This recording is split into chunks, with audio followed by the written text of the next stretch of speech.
ଦେଖିବାକୁ ଗଲେ ଓଡ଼ିଆ ଘରର ପଖାଳ ଆଜି କେବଳ ଓଡ଼ିଶାରେ ଯେ ସୀମିତ ତାହା ନୁହେଁ। ଓଡ଼ିଶା ବାହାରେ ମଧ୍ୟ ଲୋକ ପଖାଳ କଷାକୁ ପସନ୍ଦ କଲେଣି।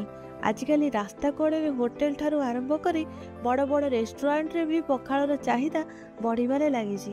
ବିଭିନ୍ନ ହୋଟେଲ ଗୁଡ଼ିକରେ ପଖାଳର ଏକ ସ୍ୱତନ୍ତ୍ର ମେନୁ ମଧ୍ୟ ପ୍ରସ୍ତୁତ ହେଉଥିବା ଦେଖାଯାଉଅଛି। ପଖାଳର ସମ୍ପର୍କ ବହୁ ନିଆରା ଏବଂ ସତେଜ। ଓଡ଼ିଆଙ୍କ ଜନଜୀବନ ସହିତ ଜଡ଼ିତ ହୋଇ ରହିଅଛି ପଖାଳ କଂସା।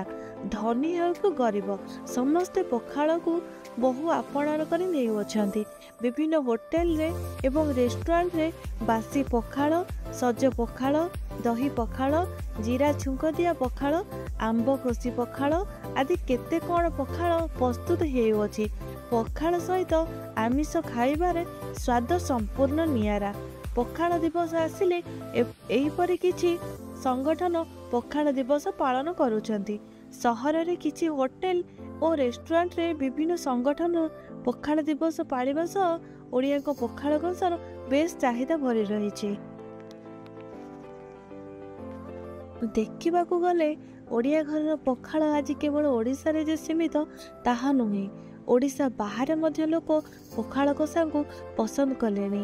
ଆଜିକାଲି ରାସ୍ତା କଡ଼ରେ ହୋଟେଲ ଠାରୁ ଆରମ୍ଭ କରି ବଡ଼ ବଡ଼ ରେଷ୍ଟୁରାଣ୍ଟରେ ବି ପଖାଳର ଚାହିଦା ବଢ଼ିବାରେ ଲାଗିଛି। ବିଭିନ୍ନ ହୋଟେଲ ଗୁଡ଼ିକରେ ପଖାଳର ଏକ ସ୍ୱତନ୍ତ୍ର ମେନୁ ମଧ୍ୟ ପ୍ରସ୍ତୁତ ହେଉଥିବା ଦେଖାଯାଉଅଛି। ପଖାଳର ସମ୍ପର୍କ ବହୁ ନିଆରା ଏବଂ ସତେଜ। ଓଡ଼ିଆଙ୍କ ଜନଜୀବନ ସହିତ ଜଡ଼ିତ ହୋଇ ରହିଅଛି ପଖାଳ କଂସା। ଧନୀ ହେଉ କି ଗରିବ ସମସ୍ତେ ପଖାଳକୁ ବହୁ ଆପଣାର କରି ନେଉଅଛନ୍ତି। ବିଭିନ୍ନ ହୋଟେଲରେ ଏବଂ ରେଷ୍ଟୁରାଣ୍ଟରେ ବାସି ପଖାଳ, ସଜ ପଖାଳ, ଦହି ପଖାଳ, ଜିରା ଛୁଙ୍କ ଦିଆ ପଖାଳ, ଆମ୍ବ କଷି ପଖାଳ ଆଦି କେତେ କ'ଣ ପଖାଳ ପ୍ରସ୍ତୁତ ହେଉଅଛି। ପଖାଳ ସହିତ ଆମିଷ ଖାଇବାରେ ସ୍ୱାଦ ସମ୍ପୂର୍ଣ୍ଣ ନିଆରା। ପଖାଳ ଦିବସ ଆସିଲେ ଏହିପରି କିଛି ସଂଗଠନ ପଖାଳ ଦିବସ ପାଳନ କରୁଛନ୍ତି। ସହରରେ କିଛି ହୋଟେଲ ଓ ରେଷ୍ଟୁରାଣ୍ଟରେ ବିଭିନ୍ନ ସଂଗଠନ ପଖାଳ ଦିବସ ପାଳିବା ସହ ଓଡ଼ିଆଙ୍କ ପଖାଳ କଂସାର ବେଶ୍ ଚାହିଦା ଭରି ରହିଛି।